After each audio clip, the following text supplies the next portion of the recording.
We understand. We would love to start just kind of by sharing our stories about being volunteers and volunteering to just kind of share with you kind of where we're coming from and why we have such a heart for this. I grew up in a really small church. We actually, at our heyday, was like 150 tops. And then my family, my dad was an elder at this church. We weren't the last out the door when they closed, but we weren't, it was just a couple months later. But volunteering and being a part of serving in the church was always a really important thing to our family. So I have a picture here of me. This is our church. Isn't that carpet and the pews amazing? But right around that age, I have distinct memories of volunteering at our church. And I remember coming on a Saturday after we were part of the church cleaning team, which was really just our family and rotated with one another. But Saturday I came out and I came to my parents and I was like, so what's the blue puck in the bottom of that weird toilet attached to the wall in the men's room? That was part of my education, was actually cleaning the men's bathroom with good old Comet and learning all about that. But that was something that started from an early age of volunteering, which then moved into an invitation into a worship arts team, working with VBS, working with kids. I could probably safely say there's probably not a role that I haven't had in the church as a volunteer over my years. And I similarly had experiences growing up serving in the church, as I'm sure many of you have. But for me, I would say the reason this matters so much to me is when I was 20 years old, I began serving at the church that Andrea and I were part of at that time. And even though I grew up in the church, even though I had a relationship with Jesus from early on, even though I had a great youth ministry experience, it was really when I stepped in, kind of got off the sidelines and took ministry personally, that my faith began to grow. And so I have a picture of me a few years ago now with my first boys small group. It's a group of 7th grade guys. I got the privilege of walking 6th through 12th grade with those guys. And while I hope that was a benefit to them, I think for me it was probably the single greatest thing in my faith that caused me to grow, because I had such a great volunteer experience. I'll talk about that a little bit more. It started a little bit rough, but how God used that to grow and develop me. And that's kind of been a passion of mine since, how do we help other people as they step into making ministry personal, succeed in that space. And so before we start, we do want to make this pretty interactive as often as we can. And so we want to kind of just give you a moment around your table to answer 2 questions. The first one is, what is the best volunteer experience you have ever had, and what made it great? So talk about that for a minute, and then we'll come to the second question. So go ahead around your table. Don't go to the second one yet. What's the best volunteer experience you've ever had, and what made it great? Ready, set, go.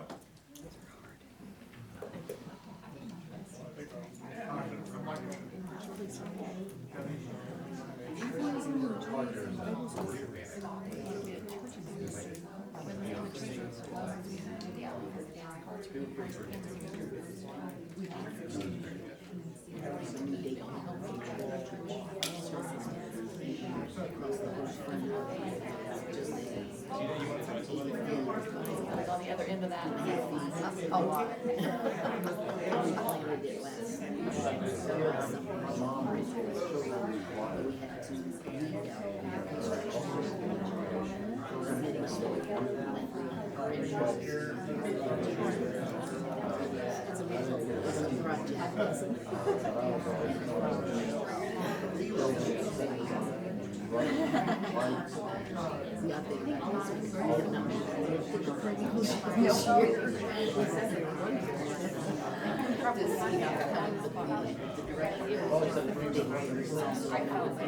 She hasn't said anyway,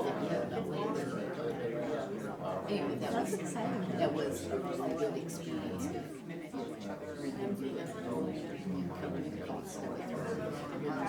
1 minute warning: if somebody around your table has not shared, please give them the opportunity to do that. Mine is possibly not what you would consider a volunteer experience, but mine is becoming an elder. Because that's something that I didn't really think I should do, but I found that I could say no. And I think in the long term it's been fair reward. Okay, so let's hear from some of the tables. We're gonna start kind of back in that corner over there. You guys are sort of hiding out on the side on your own. Do you have what made like pretty quickly, what made a great volunteer experience for you? Well, I had started children's ministry as a single dad. My kids were like 12 and 8. And this is where I met my beautiful wife in children's ministry. Man, really great. I don't know that we can offer that to everybody, but that's yeah. Sometimes you meet a spouse. That's great. Okay, what about this table right here? I think our joint would be children's ministry, and his stepped out. His was the adult ministry when he was senior adult when he was young. Oh. So how much he gained, they got all scared to death. These guys know it all. How much they had to offer. Yeah. Yeah. You sometimes you get more than you give in those spaces too, which is awesome. Okay, cool. What about this table right here?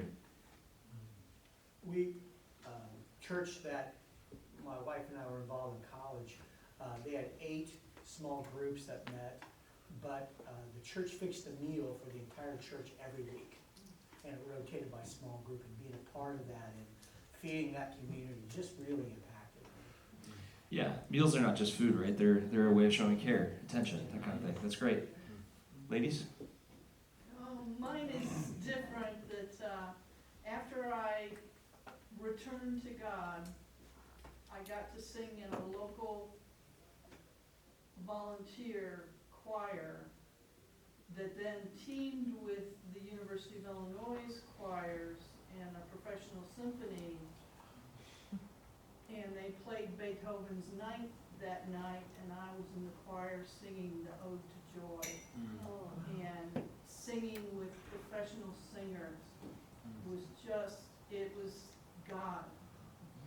That I just looked at, it was God's gift to me for coming back. It was just an extraordinary experience. That's very cool, yeah.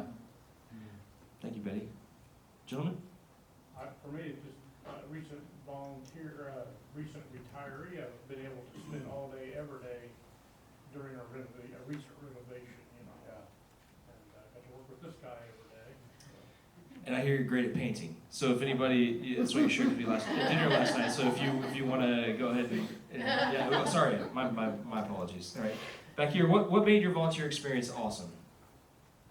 We at a church that I was at previously during COVID, we did a drive-through single moms spa day. Okay. We gave out little gift bags that had face masks and hand cream and that kind of thing. We had little stations, and the last one was mine, and it was prayer. And I asked each mom for a specific prayer, and one was separated from her children's father, and he was not a believer, and she asked to pray for his heart. It wasn't even for her personally, just for his heart. And although I'm no longer at that church, she is, and so are her kids. So that was to see that come full circle. Get to be a part of life change. That's awesome. Cool. What about back here? Yours is good. Yours is good. We started a daycare a year ago started in our church for our community, built the new building and everything, and our women's group planted the whole front, 80 feet across the front in perennials. And it took several of us to work that construction dirt, get it weeded, amend the soil, plant the perennials and mulch it. And so hopefully, we haven't gone and checked yet, but it's all coming back up this year. That's great. It's something about getting to do something alongside other people too Yeah. that's so powerful and creating something beautiful. Very cool. All right, anybody but Scott at this table? I'm just kidding, I love Scott. Michelle? I think my first experience on a worship team at my previous church, just the community, trying to do something with excellence. It was just Commitment to excellence, getting to connect with other people. Yeah. Awesome. Yeah. All right, pressure's on you guys. I think when we shared our experiences, what made it great was that it stirred something in us. Mm. There was a connection that was beyond, I'm doing this because I've been asked to, or because I have to, or because there's a need. But the ones you think of are the ones that stirred something in you, that you felt like you made a difference, that you made an impact, and it impacted you. Yeah, it's great. impact, community, feeling like you get to be a part of life change, you meet a spouse, all really great answers. That was supposed to be funny, but it wasn't. So, all right, well, let's do the next question, and I would just boil it down to like 1 or 2 words. Like what made your most, or what was the worst volunteer experience you've ever had, and what made it terrible? So just give me a couple of things, talk about that at your table for a couple minutes, and then give me 1 or 2 words from each table.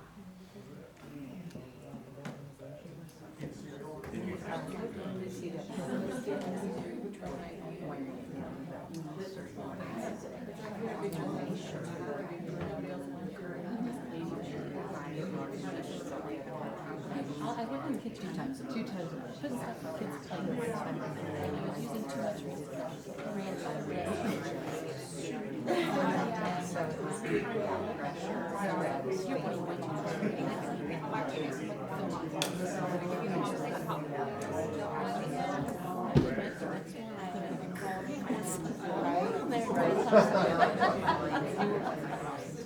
Yeah, I am, even though I know it, because we put it on. Yeah, so it's failure, you know, like to discipline. 30 seconds. And they don't care if they cry at 6:30 or 7. Things they get fed. They're mean. I've never had one that was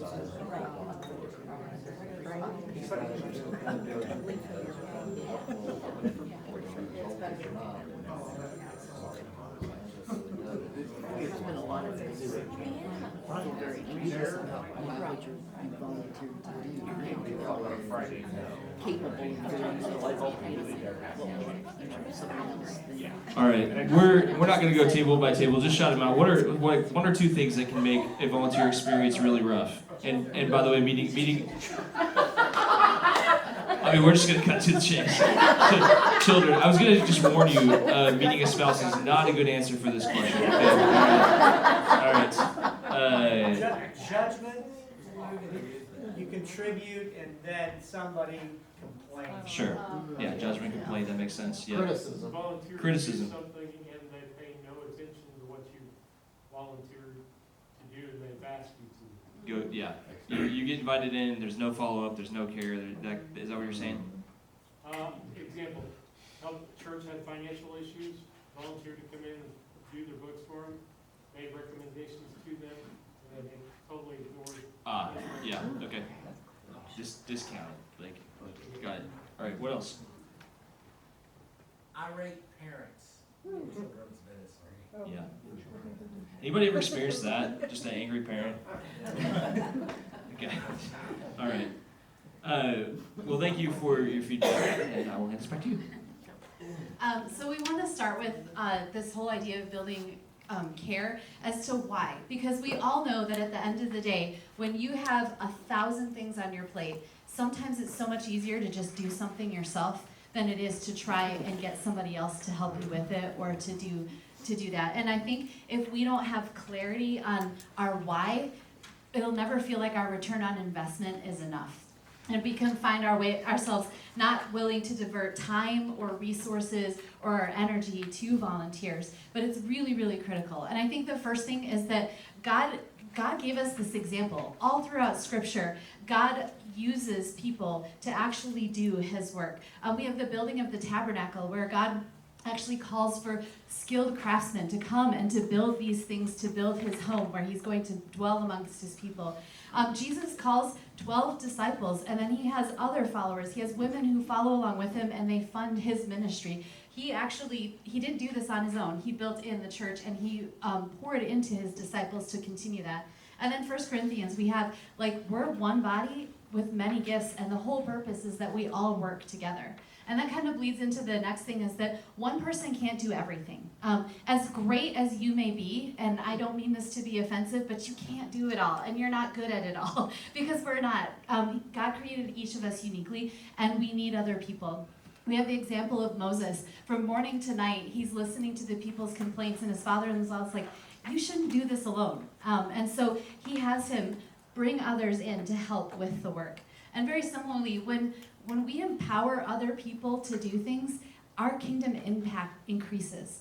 it multiplies our time, it multiplies our energy, and we see this with the apostles. They could not care for all of the widows in the New Testament, and so they bring on others to help manage and care, and their kingdom impact increased because they brought other people on to help them. And then finally, your church is going to grow in maturity. We want people to move from being consumers to being owners. And the way that you do that is people actually get involved. The work becomes their own to do. The work becomes theirs to own. And all of a sudden they move from this, like, what are you giving to me, to we're a part of this together, which is a vital step for them to grow in their maturity. But we want to acknowledge real quickly the fact that, like, that doesn't mean we have great whys, but that doesn't mean that there's not pain points along the way. So I'd love for you at your table, we'll just take like a minute and a half to do this. What's the pain point at your church or in your context right now? Maybe it's a lack of people who are willing. Maybe it's maybe that you have people in that space, but they're not well equipped or trained. Or maybe you're just seeing that the church isn't really behind you in this, or there's just too many hours in a day and not enough volunteers. So what's your pain point? Just around your table, maybe share that real briefly, and we'll come together and share that real quick. So 1, 2, 3, go. People are too busy.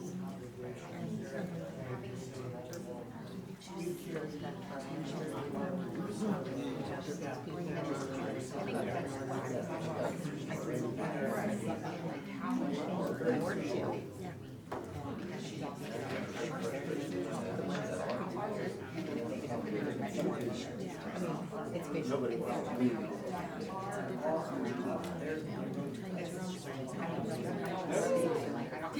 I think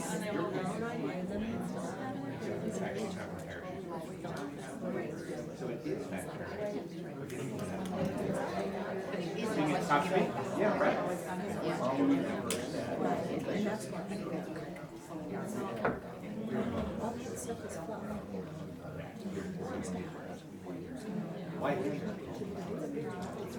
30-second warning.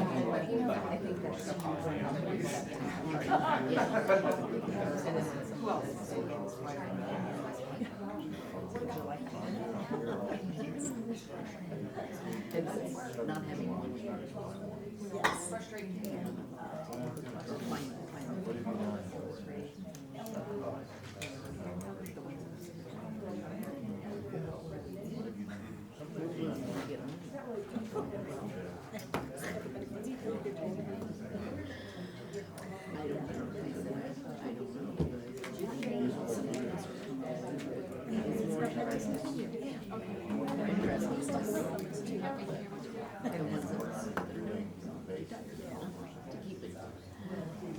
All right. Well, let's again. We don't. Not everybody has to share. But what would you say for you right now in your ministry area, whether you're a volunteer leader or you serve as a volunteer? What's a pain point you're experiencing in the volunteering? Follow through. Follow through. People, you set something to do and people aren't doing it. If people say, "Hey, I want to do this. I'll do this. I want to do this for the church," or if I ask them, they say, "Yeah, I'd really like to do that." And Okay. People are too busy. People are busy. Yeah, that's fair. Age of the people you're trying to get to volunteer. Okay. We've already done our part. Yeah. Put my time in. And somebody else's time now. Sure. Anything else? Control freaks. Control freaks. I don't know anything about that. All right. So this is supposed to be personal for you. I was thinking of our admin committee, you know, of taking the time to see potential in other people so that they can come on, be trained, and become serving members. Yeah. And so I just have noticed that when we talked about who could be that person, that nobody immediately came to my mind, but I thought, you gotta pay attention, there's a lot of people here. And so, for me personally, I don't know if the church wider, but for me, Yeah. that's what I was thinking. Yeah. Sometimes it's not only just you get asked like who should we bring in, but you don't even know because you haven't been able to pay attention at that level, or the process may not be clear, or you don't even really haven't fully defined what that means. Resistance to change. Anybody have that in their church? See, we don't, because one of our core values is we embrace change, and we do this. So everybody do that with me. 1, 2, 3. We're going to embrace change. Okay. And then you never have meetings about that. Yeah, we have not had a problem since we started. All right, anything else? All right. So we want to talk today kind of as a response to some of the things that you have said about what we believe every volunteer needs. And so this applies if you are serving in a ministry. It applies if you're leading a ministry. If you are serving, you can take this back to your leader and say, this is what you're supposed to be doing for me, and they will really appreciate that. But the first thing that every volunteer needs is an invitation. And I want you to think for a minute, when have you been invited into ministry? What was that experience like? I want to tell you, I showed you a picture a few minutes ago of the first boys small group lead that I got to lead. And the invitation I got was not helpful at all. In fact, I was a junior in college studying student ministry, attending this church, and I knew I should be serving in student ministry, but I could not figure out how to do it. And so I finally went on the website, found the youth pastor's name, emailed him.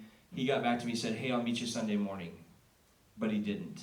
And so then I found the executive pastor and said, hey, do you know this person? And he said, yeah, he's around here somewhere, but I'll help you out. And he gave me a 20-page document to fill out that had a whole lot of information I wasn't even sure I knew the answer to.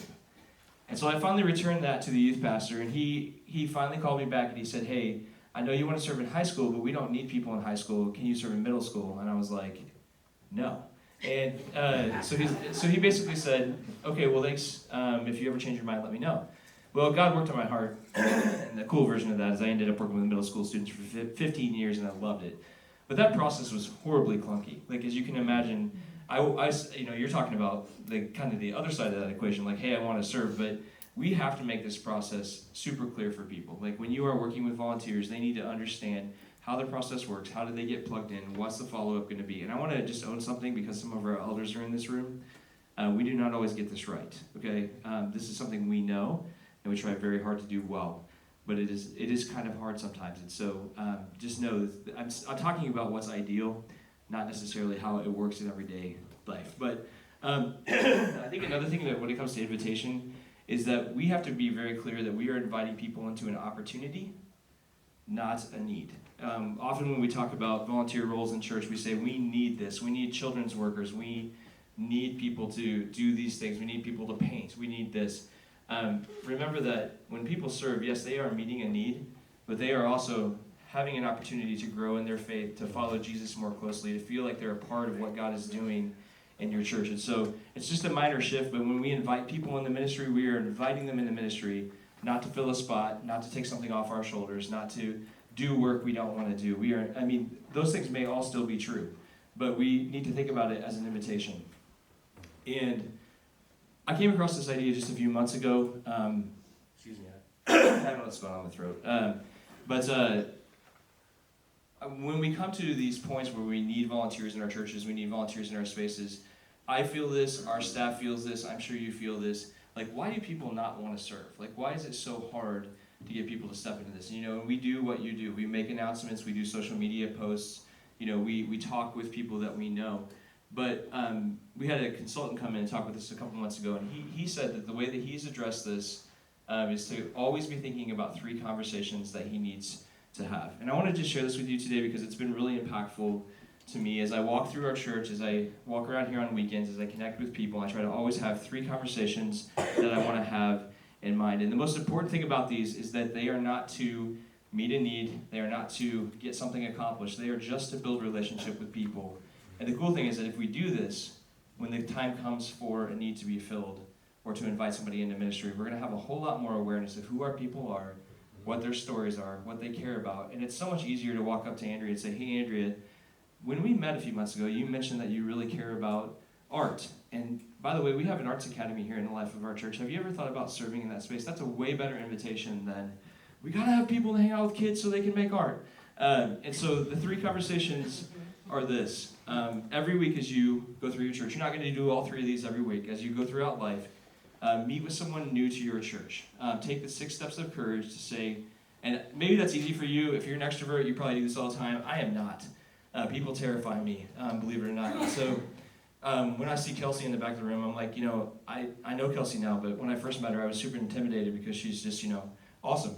And I was like, okay, I got to get to know her. Well, if we take those 6 steps of courage and we get to meet with somebody that is new to our church, new to us, you build a relationship. And so I've been doing this for a month now. I'm amazed by new people in our church that I would have never ever met, or have no idea who they are. And I feel now equipped to say to them, hey, why don't you consider stepping into this space? The second conversation is with someone in your ministry area. And this is 2 purposes. Number one, when people serve for us, we have a great responsibility to care for them. We're going to talk about that more in a minute. But it's also just a way of connecting with them, hearing their story, empowering them. I had a boss for many years in ministry who I would go weeks without meeting with him, and honestly, I couldn't stand him. I was like, I don't get this guy. I would spend 1 hour with him over coffee, and in that one conversation, I'd be like, no, I really do like this guy, and I'm really about what he is excited about. There's something about meeting with people that serve alongside us on a regular basis. Even if you work with them very often, meeting with them on a regular basis makes a big difference. And the third one is meet with someone you see at your church or in your context that you know them, but you don't know their story. Scott's a great example for me. I've known Scott for several years now. It's only in the last couple of years that I've actually gotten to know Scott's story, to know about his family, to know what interests him.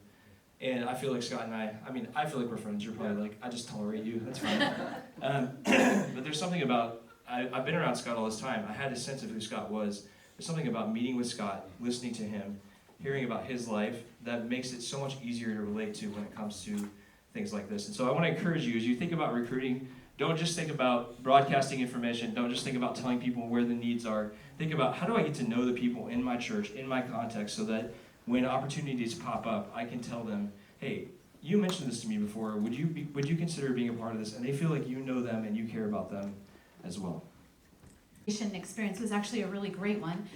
When I turned 14, my parents got me a guitar for my birthday. That's what I asked for. I had no idea how to play guitar. I just thought that would be super cool. So I get this guitar, and this guy who was leading worship at the camp that we went to, he's like, bring your guitar with you. And I was like, I want to. Like, I know 1 chord. And so I'm sitting there amongst these girls campers, and he's like, hey, where's your guitar? Go get it. Like, as he's doing worship. I don't recommend that, but as he's doing worship, he's like, go get your guitar. So I ran back to the cab, and I got my guitar, and he's like, just play along with me. And I was like, I only know, like, the G chord. And he's like, it's fine. He's like, you know how I learned? He said, I just stood back there, and every time G came up, I strummed the guitar along.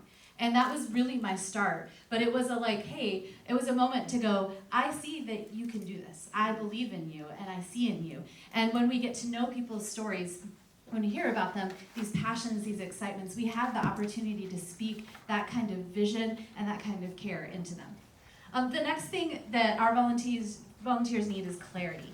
I think sometimes, and I am so guilty of this, I feel like I was very clear on something, and my kids have told me, you were not.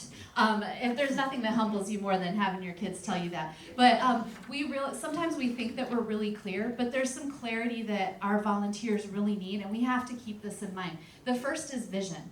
They have to know what our vision is, for whatever ministry it is. With children's ministry, we're not a babysitting service. This isn't about dropping your kids off so we can watch them for an hour. We want them to know the love and the care that God has for them, and we want them to hear age-appropriate stories where they can understand who He is and how He loves them, that develops patterns all throughout their life. That's a much different vision than I need you here because we have a 2 adult minimum ratio for what state requires. It's a whole different thing. They have to know why they're there and that they're a part of that vision. And the second thing is they need to know the win. I also served at that same youth group with junior high girls.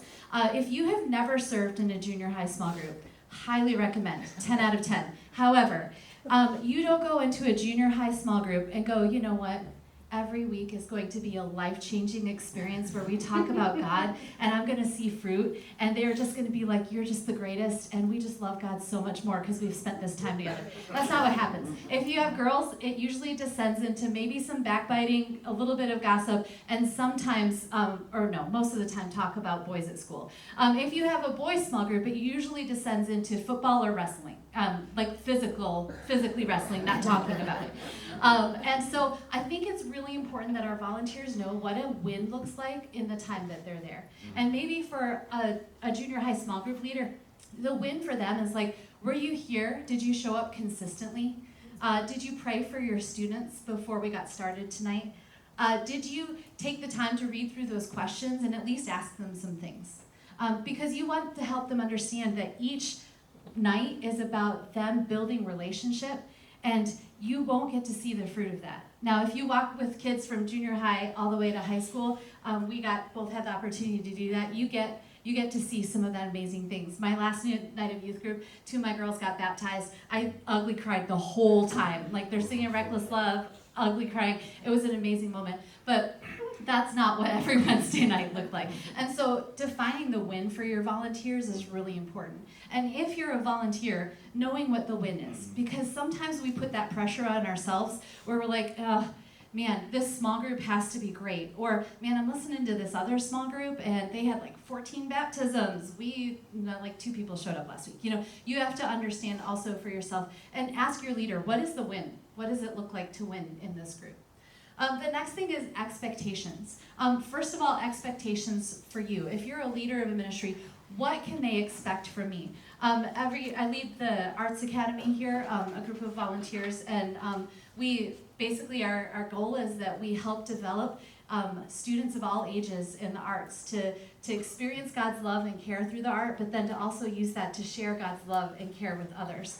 And I just have this like one-page handout that when we meet at the beginning of the year, and I'll circle back to this throughout the year, but just has some expectations. Here are things you can expect from me, that I'm going to provide you a safe and secure environment in which to learn. So your classroom will be set up and ready for you. If you need resources or supplies, you let me know, I'll have those in your classroom. You'll have you'll know who your students are at least a week in advance so you can prepare like for the semester.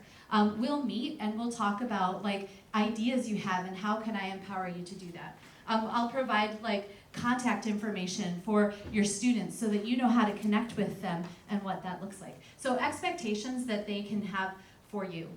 And then expectations that you have for them.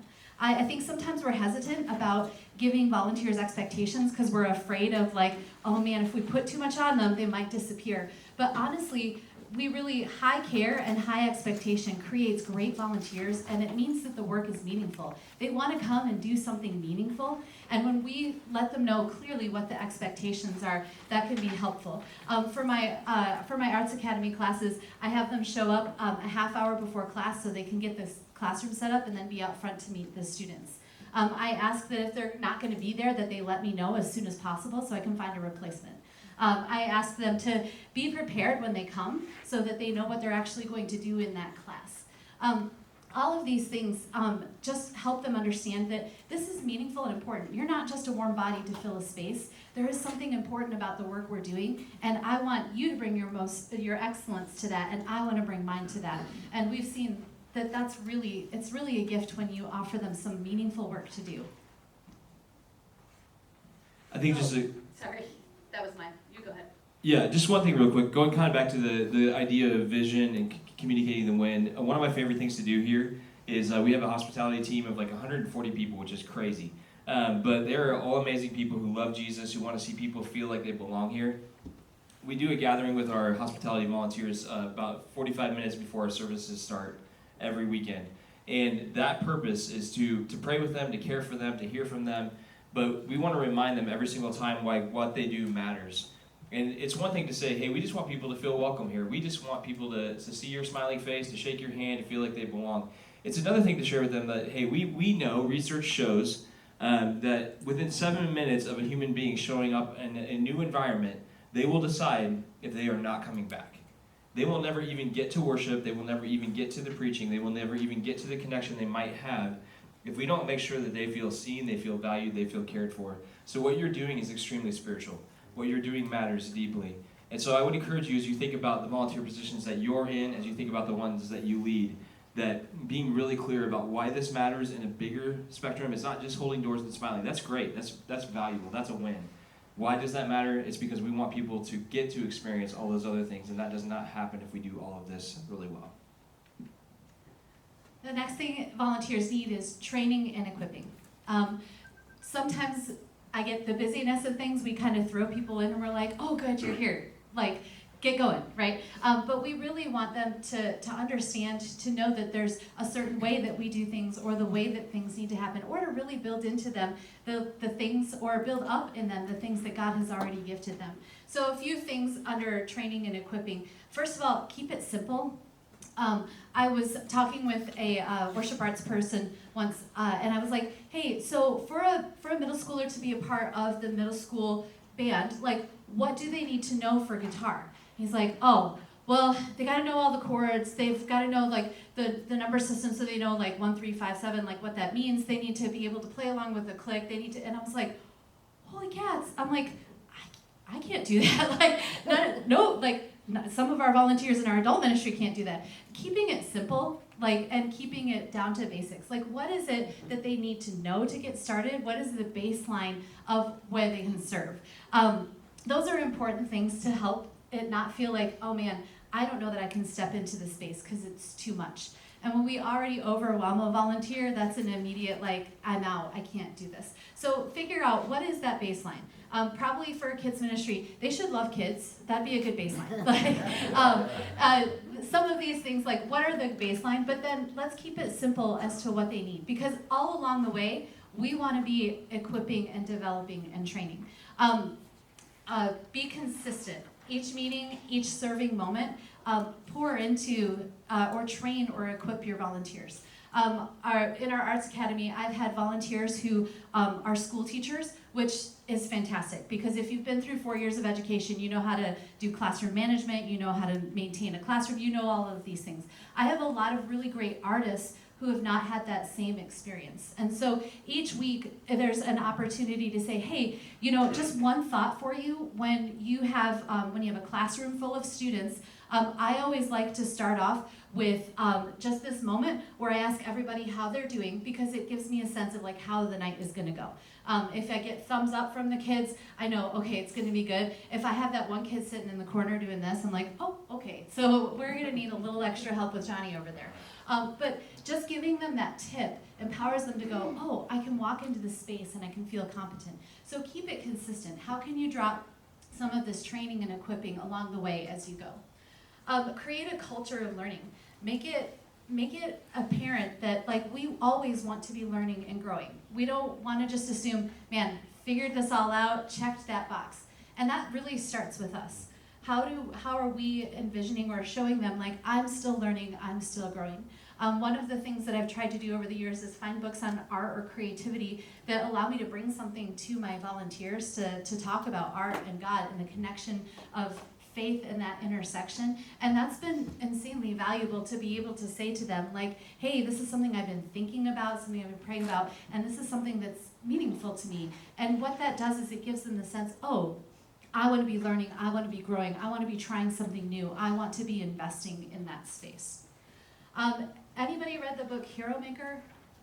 Okay, great book, Dave Ferguson. He has this amazing plan he talks about in regards to training and equipping. It's a very simple one, but this is kind of how it goes. You have an I see in you conversation, which what that means is you tell somebody, hey, I see in you the ability to, like, serve in our kids ministry. You love kids, you just have a way of connecting with them. I think you'd be great in this. So this is what I want to do. I want to invite you to come, and I'm going to do what I do. I'm going to teach up front here, and I'd love for you to watch, and then afterwards we're going to talk.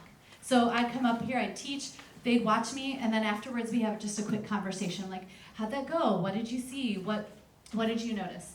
And then I'm going to get up here, I'm going to invite them to come and join me. And, like, I'm going to take the first part where I do the hosting thing, and I'm going to have you tell the Bible story. And then we're going to talk afterwards. How did that go? How did you feel about that? Did you have the notes enough ahead of time? Did you think through that? Hey, here's a tip or a note for that, how you can do a little bit better. And then, hey, next week, I'm going to have you do the whole thing. You're going to do the hosting, you're going to do the teaching, and then we'll talk afterwards. I'm going to watch you do it, and then we're going to talk afterwards. And so you have them come, and they do the whole morning, and then you have a conversation afterwards. Man, you had the room. They were all paying attention to you. I noticed that you struggled a little bit at the end here. Here's one thing to maybe do in that, but man, you did amazing. And then after that, like, you do, and then you invite them to invite somebody else to watch and to be a part of that. But it can be that simple. sometimes we make training and equipping really big deal, but sometimes it's that simple of, how do I onboard you? You watch me, we talk, you do, I watch, I give you feedback, and inviting people into those spaces. And the last thing every volunteer needs is care and shepherding. And you guys know this, you kind of alluded to this. Like when you get thrown into a position and nobody follows up, nobody pays attention, nobody is grateful, nobody is doing anything to care for you, develop you. Like you want to quit and you feel frustrated, right? Same thing is true as we lead people. And one of the most powerful ways we can do this is through shepherding through relationship. And again, this is not rocket surgery, which is a combination of rocket science and brain surgery. But we have to care more for the person that is serving than we do about the task that they're doing, right? Let me say that again. We have to care more about the person that's serving than we do about the task that they're doing. And one of the ways that we care relationally for people is remembering that, let me try that again. Remembering that they're not cogs, right? They're not here to serve our purpose. They are somebody that God wants to develop, somebody that God wants to use, and we get to be a part of that process. We do that a few different ways. Number one, predictable rhythms of care. Just as we have predictable rhythms of training, we have to be really purposeful about how we care for people. When are we writing cards? When are we talking with people? When are we taking them out for coffee? When are we spending time helping them grow and develop in that space? So predictable rhythms matter. The other thing that we want to talk about is the standard of care. In your church, do you have a standard of care every volunteer can expect from you every time you meet with them? This is not our standard of care here, but for the previous church we were at, our standard of care was this. It was thanks, names, stories, and prayer. Thanks, names, stories, and prayer. And what that means is whether you were serving once a month in our kids ministry, or you were an elder, or you were whatever role you were in between those things, every time you gathered, you got thanks, names, stories, and prayer. What I mean is, number one, a thank you. Anytime you're with a volunteer, a little thank you goes a long way. And not just a generic thank you, but hey, I noticed you did this, that was super cool, thank you for doing that. Names. Seems obvious. We should probably know our volunteers' names. If you don't, there's a great app out there called Namerize. Some of my friends use it. You can be like, Andrea has dark hair and glasses, and she likes art. And if you can't remember Andrea's name, which I do, You better. you can put those things in your app. But I would just say remembering their name is incredibly important. Stories. This is really important too. It's not just a story about your ministry area. Any story about where God is moving in your church has an impact. And so sometimes when I was a youth pastor, we would gather with our volunteers, and I really didn't have anything awesome to share that given week. But I would talk about what God was doing in some of our adult ministries, or some of our kids' ministries, or some of our missions that we were a part of. Because there's something about being a part of that group and hearing what God's doing on a grander scale that makes a really big difference. And the last thing is, again, it should be obvious, but we should always be praying with people. And every one of our volunteer gatherings here, there's always prayer involved. We always want to pay attention to what God is doing in people's lives and pray for them. Beyond that, the more that somebody serves, the more that should be added to that list. Like in our student ministry, we knew we had almost 500 middle school students at one point. We had 150 volunteers.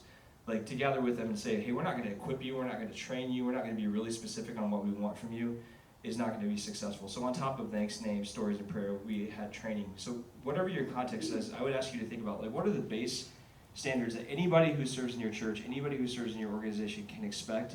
And as they take on more responsibility, what more should they expect for you? Moment of confession. Hold yourself accountable is the next point, and here's why. I think I'm really good at caring for everybody equally. I found out that I'm not. And the way I found that out is when I first came here, I had about 40 small group leaders who I was responsible to take care of and to pay attention to. And I realized pretty quickly that there's about 30 of those I really enjoy taking care of and investing in. And there are 10 of those that I apparently avoid. The way I found this out is I actually made a spreadsheet, and I put every small group leader's name down in one column, and I put every week across the top. And every week I would sit down and just be honest with myself about what I had done to care for each of these people. Was there a point I talked to them on Sunday where I asked what was going on in their life? Did I reach out to them about getting together for coffee? Did I send them a card in the mail? And I would encourage you to try this sometime. Just try it. You'll notice there are people you gravitate toward, people you're comfortable doing this with, and other people that you really struggle to connect with. And there's something about holding yourself accountable as you're caring for people to go, you know what, I don't think I've reached out to this person in about a month. I need to do something about that. And then we also want to care a crisis moments, probably one of the weirdest but cool moments God put me in. My first year in ministry, I was 23 years old. I was working in children's ministry. My title was assistant small group area director. And then after 6 months, they're like, you can take the assistant off. And I was like, why? They're like, well, we thought you were going to be terrible, but you're not, so you can stay. But I had 300 children's ministry volunteers that I led. And there was this one couple, and maybe you experienced this. They were like, we just don't like this guy. They liked the previous person that had my role. They really wanted to connect with them. And their names were Lynn and Julie. And one day, Julie calls me, and I'm like, oh, she's mad at me again. And she said, hey, Lynn's brother just passed away, and you are my connection point to the church, and I need you to go to his workplace with me and tell him that this happened. And I'll tell you, I had no idea what to do. I was just like, okay, guess we're doing that. But there was something about showing up in that environment. It was pain. I can see it in my mind right now. So painful. But that moment, those people became fans of me, our church, our ministry, in a way they had never been before. And so we have to show up in those moments as well. And the last thing is this one's not as fun. Sometimes we care by helping people find somewhere else to serve. And I can talk through you how I do this, but I calculated the other day, I think I've probably helped more than 100 volunteers find somewhere to serve other than where they were serving. And here's why. Early on in student ministry life, we would meet with our volunteers and do an interview before the next year, and I met with a young woman, and it was just a really uncomfortable meeting, and I just thought, she is not going to succeed with middle school girls. Like, it's just not going to work. And in my heart, I'm like, but who am I to tell her no? Like, who am I to say, you've got this desire to serve, but you shouldn't do this? And so I said, yeah, sure. And about 5 weeks into the school year, every mom in that small group was calling me saying, my kid wants to quit your student ministry. And I'm like, yeah, okay. And so I called this young lady, and it was a very, very awkward conversation. But I just said, I know your heart for Jesus is true, and I know you want to serve in our church. I just don't believe this is the right fit for you. She did not agree, which made it super awkward. But we were able to help her find somewhere else to serve, and she thrived. And this is crazy. She called me a year later and apologized to me for the way that she navigated that whole thing. And I was like, no, I think I need to apologize to you for not being more bold to say, hey, this isn't the best fit for you. But saying no isn't saying no to serving. It's saying, hey, this is probably not what God created you for. Let me help you find something else that is. And so I think one of the most important ways we can care is by helping people who aren't thriving find the best fit for them. And real quickly, we want you guys to have some practical things to walk away with. And I know, this is a lot of information. And you might be like, I have one volunteer in my church because that's our size. That's okay. These things can apply to that. Like being mindful of how we care, how we equip them. All of these things are scalable. But I want to give you a few practical tips that can help you with managing some of this and figuring it out. The first one is follow the calendar. So our calendar has these great dates every year. Like Thanksgiving comes around every year. And so what I do on Thanksgiving is I send a personalized note to each of my volunteers to tell them why I'm thankful for them and how they serve in the ministry. And I try to be as specific as possible, like what I see in them as opposed to a form note. Because ours is like a school type calendar year, we just finished up in April. And so at the end of the semester, I also try to find a way to say thank you to my volunteers. Sometimes that's with just a little gift. Sometimes it's a gift card for coffee or something like that. But just a way that lets them know, hey, I care about you. And you can use those predictable, Christmas comes around at the same time every year. Whatever you might want to attach it to is an opportunity for you to have that in your mind. This is a time to say thank you. This is a time to acknowledge what you do. Use your calendar. So this is something Jonathan did at his previous church, but he took all of his volunteers. At one point, I'm pretty sure there was 150 of them, but put them all on our calendar. We had a shared calendar. And so, kid you not, for 6 years after we moved here, I still had volunteers who he had not led in years popping up on my calendar. Oh, it's Adam's birthday. Oh, it's so-and-so's anniversary. But that moment, like, it doesn't mean that you don't care. It means that you care enough to put them in and remember those moments. So you send a text and you're like, hey, happy birthday, I hope it's a great day. Hey, I noticed your anniversary, I hope you guys get a chance to celebrate today. Those things are meaningful to people, so use your calendar. Like Jonathan said, create a spreadsheet. And that doesn't just have to be an accountability thing where you're like, I feel like a terrible person now that I've made this spreadsheet. It can actually just be like, hey, you know what, I realized I've sent a note to so-and-so, but I actually haven't had coffee with them like this semester. So I'm gonna make sure I call them and have coffee with them. Just helps you keep track of what you're doing and what you're, like, or maybe what you haven't done and bring to mind that. Capture information. Oftentimes, like some of our ministries will send out like a, hey, you're starting a ministry. What are the hours you want to serve? Hey, what's your favorite drink? Like, capture some of those things that down the road you can use to encourage people. Maybe they're a words of affirmation person and you pick that up pretty quick. Then you know, like, when you pass by on a Sunday morning, that's a shot in the arm to just say, hey, you're doing an amazing job. Don't forget that you're really great and we love to have you here. Maybe for some of them, energy drinks are the big thing. Maybe that's, you show up with an energy drink because you're like, I noticed you've been here for 6 hours today, so here you go, But find a way to do that, but you can capture that information and have that in your files. And then I'd say consistency over grandeur. Oftentimes we'll do big gestures. We used to do a Serve Together celebration, which was a huge night. We had 700 volunteers and we'd have 300 people who were at this. It was a huge investment, huge time.